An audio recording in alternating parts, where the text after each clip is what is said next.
Baru-baru ini kita dapat kenyataan daripada kita punya Perdana Menteri kita iaitu Datuk Seri Anwar Ibrahim di mana sebuah mekanisme baru untuk pengeluaran KWSP menggunakan cara cagaran. Jadi basically korang akan gunakan duit KWSP korang sebagai cagaran untuk mendapatkan duit daripada bank. Bermaksud korang tak withdraw lah duit korang daripada KWSP korang dan hanya membuat loan dengan bank lah basically. So secara mudahnya korang tak buat pengeluaran KWSP lah. Korang hanya just membuat pinjaman lah dengan bank. Jadi memang kita sekali dengar pun memang sangat-sangat pelik lah. Sebab apa? KWSP ni dia adalah sangat-sangat unik dan saya sukalah. Kerana even korang bankrupt pun, muflis pun, orang yang bagi pinjam kat korang ataupun bank tak boleh ambil duit dalam KWSP korang. Maknanya duit tu memang sangat-sangat selamat lah. Even kita sendiri nak keluar pun tak boleh. Apatah lagi orang-orang lain kan. So technically korang gali lubang baru untuk tutup lubang lama lah. Basically benda ni takkan habis. Tetapi benda ini sangat-sangat baru lagi. Jadi kita tak tahu dengan detail lah tentang siapa sahaja yang layak. Adakah suri rumah ataupun orang yang tidak bekerja boleh memohon pinjaman KWSP bercagak ini, dan berapakah interest rate yang dikenakan, dan apalah daripada segi requirement dan sebagainya, semua tiada detail lagi. Dan kita dapat juga tambahan daripada kata-kata daripada kita punya PM di mana hanya orang tertentu sahaja yang boleh ataupun layak lah untuk membuat pinjaman KWSP bercagak. Jadi apa yang saya nampak adalah kita punya PM maybe lah bertujuan untuk menyukarkan kita untuk membuat pengeluaran KWSP dengan cara ini. Tetapi the bright side is kalau korang betul-betul memerlukannya, korang pergi je lah apply kan. Maknanya kalau korang dah terdesak, korang apply je lah. Cuma interest rate-nya kita tak tahu lagi lah. So daripada segi bank pula, so far saya nampak satu bank lah yang tak bersetuju, tapi banyak-banyak bank lain kemungkinan akan bersetuju lah. Sebab dari kacamata sebuah bank nampak ini adalah bisnes yang mempunyai sangat-sangat low risk. Sebab apa?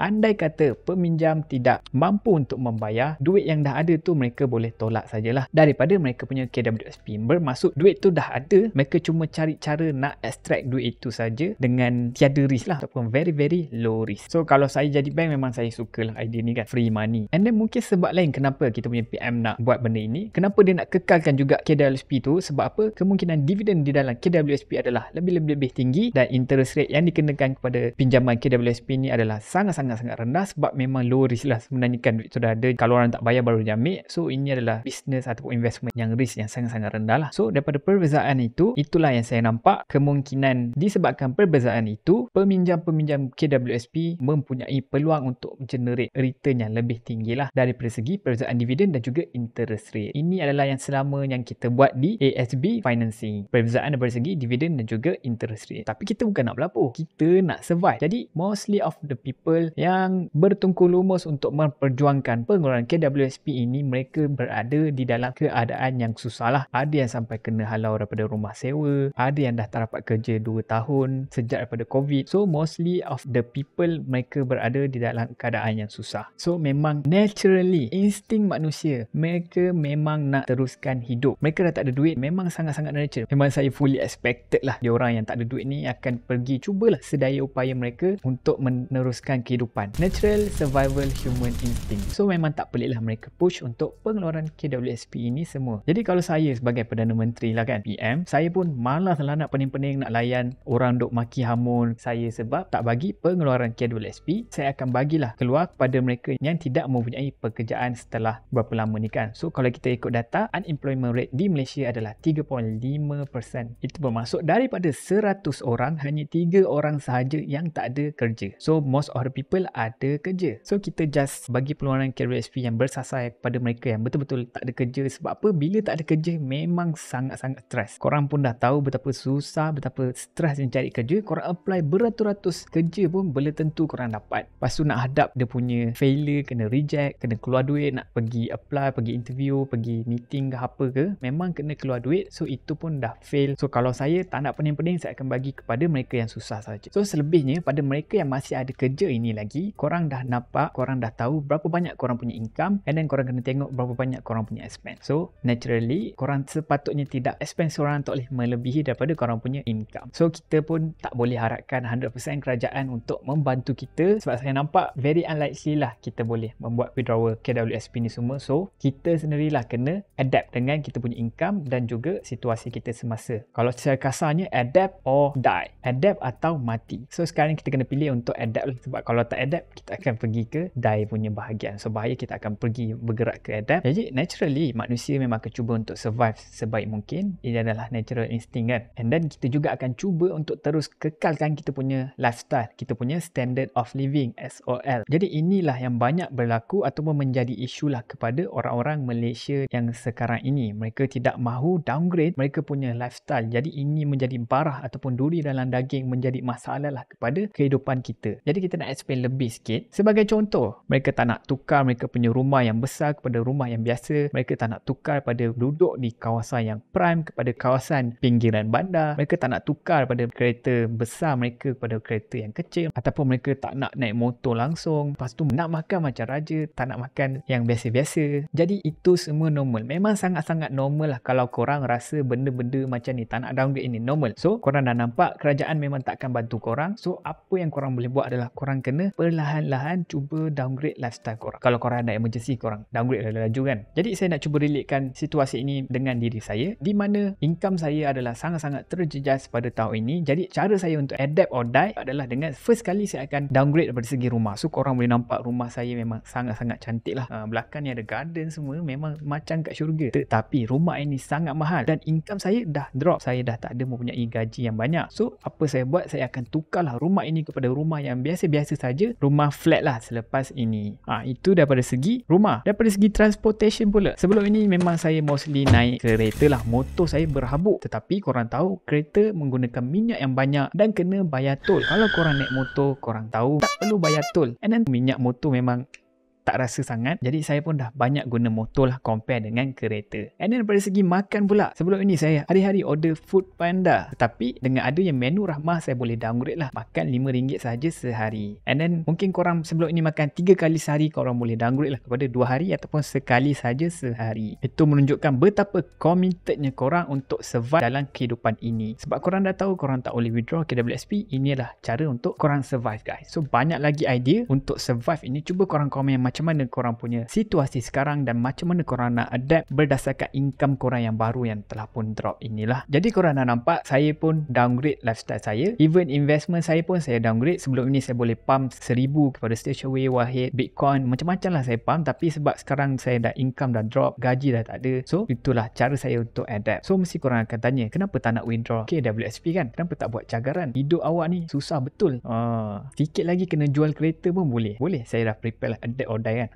Jadi jawapan saya tak akan withdraw lah KWSP walaupun ada sikit dalam 23k je, tak banyak langsung. Tetapi saya tidak akan withdraw dan saya hopefully korang semua tak akan withdraw kerana selagi ada kudrat dalam badan saya, selagi ada nafas dalam hidung saya, selagi ada nyawa dalam jasad ini, saya tak akan withdraw. Saya akan pump, saya akan kerja, saya akan pulas sepenuh tenaga saya lah. Sebab apa? Sebab kalau korang pernah kerja lah, kerja yang berat-berat kan, contohnya angkat beras, angkat tong gas, angkat genting atap rumah tu, ataupun korang kerja yang biasa tak pernah sangat seperti buat food panda rider, tetapi korang kena hadap risiko atas jalan, hadap panas teriknya matahari, hadap hujan yang banjir redah lautan semua. So even saya yang umur 20 lebih ni, bila saya dah habis buat kerja tu semua, balik kerja tu memang barai guys, memang kadang-kadang menggeletar tangan, memang sangat-sangat penat lah kerja. Even umur 20 yang sihat lah, bagi saya memang sangat sihat-sihat ni. Jadi korang bayangkan, bila dah umur 60, 70, 80, korang rasa saya ni ada kudrat lagi ke nak buat kerja-kerja berat tu? Memang tak ada, memang tak larat guys. Even umur 20 ni pun tak larat, apatah lagi umur yang 80, 70 ni kan. So saya dah nampak exit plan saya, cara saya untuk atasi masalah saya bila saya tak larat untuk bekerja umur 70, 80 tahun ini adalah dengan menyimpanlah di dalam KWSP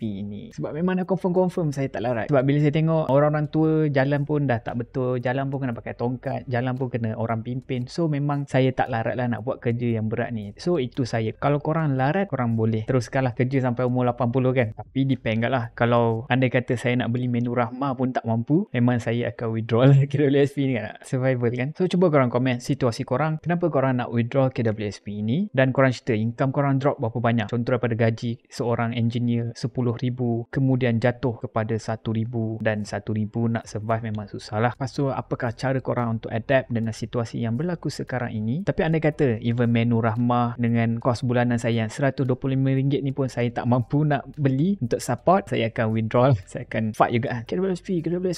Sebab dengan kata nama survival, korang komen apakah strategi korang untuk mengatasi liku-liku kehidupan ini, dan korang share lah. Mungkin ada tambahan idea-idea yang korang boleh bagi kepada saya ataupun kepada kawan-kawan kita yang lain, bagaimana korang adapt situasi yang berlaku sekarang, daripada segi penjimatan, daripada segi cut cost, daripada segi tempat tinggal, daripada segi transportation dan sebagainya. Jadi kita nak cuba belajar ataupun ambil lah daripada kesilapan orang-orang lain buat. So kita nampak mostly mereka yang cari kerja tapi tak dapat-dapat ni adalah umur yang 40-50 ni. So mereka ini dah tua. Basically kalau saya jadi majikan pun memang saya tak prefer lah, kalau boleh tak nak ambil lah orang-orang yang dah tua ni. Sebab yalah daripada segi tenaga dan kos pun mereka mesti nak demand gaji yang tinggi semua, sebab mereka ada anak semua. So memang sebenarnya susah sikit lah. Jadi apa yang kita boleh belajar adalah kita kena sentiasa up to date dengan skill-skill yang hangat di pasaran. Maknanya korang kena sentiasa upskill diri korang, belajar benda-benda yang baru. Seperti sekarang yang viral sekarang ni adalah machine learning ataupun ChatGPT, AI tu semua. So kalau korang boleh belajar, memang company memang beratulah nak hire korang. So kalau korang tak belajar, kemungkinan skill korang yang ada tu akan ditelan zaman lah, menyebabkan tak ada siapa nak hire korang. Lepas tu korang juga kena ada emergency fund at least 6 bulan. Tapi kita dah nampak even 6 bulan pun emergency fund, terkena COVID 2 tahun tak boleh kerja, 2 tahun tak boleh berniaga pun lingkup juga. So korang kena lebihkanlah sikit emergency fund ini, dan hopefully dua perkara yang kita boleh belajar ini dapat membantu kita pada masa hadapan lah. Apa-apa pun kita kena adapt ataupun kita akan mati. Adapt or die. Jadi dah alang-alang kita bincangkan tentang AI ataupun machine learning ini semua. Jadi kita nak tanyalah pendapat daripada kita punya ChatGPT ataupun AI yang sedang hangat, paling panas lah sekarang ini dalam dunia artificial intelligence. Jadi kita nak minta pendapat AI tentang situasi saya yang mana income saya pun dah drop, lepas tu saya punya cara pembelajaran saya yang teruk, dan apakah strategi saya yang sebelum ni nak cut cost semua tu, daripada nak pindah rumah, daripada rumah landed pergi ke rumah flat, daripada motor pakai kereta, daripada makan mahal makan murah. Jadi kita nak tengok adakah strategi kita ini dengan cadangan yang bakal diberikan oleh AI ini ataupun ChatGPT ini masuk ataupun kenalah. So kalau tak kena, kita kena ubahlah ataupun kita kena tengok pendapat dia sama ada bagus ataupun teruk, sebab AI benda baru kan. So kita nak tengoklah betapa pandainya ataupun KO lah. So jom kita tengok di kita punya handphone sekarang. Okay, saya akan cakap, I have occupation, but the pay is not enough because of my poor financial habit or spending, resulting that my income. So do you think should I withdraw or take loan from my retirement fund or pension fund, KWSP? kita nak lihat apakah pendapat AI ChatGPT ini. Kita nak tengok apakah jawapan beliau. So dia kata withdrawing or taking loan from your retirement fund adalah tidak digalakkan untuk situasi kita sekarang ni lah. Apabila kita membuatkan itu, dia akan memberi kesan yang panjang dan yang buruk lah kepada kita punya retirement saving, dan kita juga boleh dikenakan tax dan sebagainya. Jadi macam mana nak atasi masalah ni? First kali nak atasi masalah ni, dia suruh identify area yang mana kita boleh kurangkan spending kita dan mana kita boleh jimat duit. Ini akan membantu kita untuk menjalani kehidupan kita dan mengelakkan daripada accumulate lagi banyak hutang. Jadi cara yang kedua adalah dengan tingkatkan kita punya income. Cari peluang seperti dengan membuat kerja part time job, freelancing dan menjual barang yang kita tidak perlukan. Tingkatkan kita punya income akan membantu kita lah expense, sebab kita ada sampai satu tahap berapa banyak saja yang kita boleh cut. Next adalah kita kena tingkatkan income kita. And then terakhir adalah consolidate debt, bermaksud kita akan gabungkan debt-debt yang kecil menjadi satu loan yang lebih rendah lah sebab amount dia besar. And then adalah seek financial counselling. Jadi dengan mengambil langkah-langkah tersebut, dia kata di sini anda boleh tingkatkan habit anda dan improve lah financial situation kita, dan kita boleh elakkanlah daripada menyentuh kita punya KWSP. Kita kena ingat di mana retirement saving adalah bertujuan untuk memberi financial security pada kita punya future, dan memang adalah last resort kita lah bila kita dah tua nanti. Jadi korang komen, korang rasa jawapan AI ini bagus ataupun tak bagus, ataupun dia hanya sembang kosong, merapu, dia pun tak tahu apa-apa langsung tentang dunia finance ataupun kesusahan yang kita semua hadapi ini. So guys, macam biasa saya ada selitkan QR code dalam video ini. Korang kena claim lah, hanya yang paling cepat saja akan dapat duit free ataupun ampau ini. Guys, kalau korang boleh lagi tekan button like dan subscribe, nak minta tolong korang, tolong tekan sekarang juga. Korang memang terbaik. Jadi kita jumpa lagi pada video akan datang. Ciao.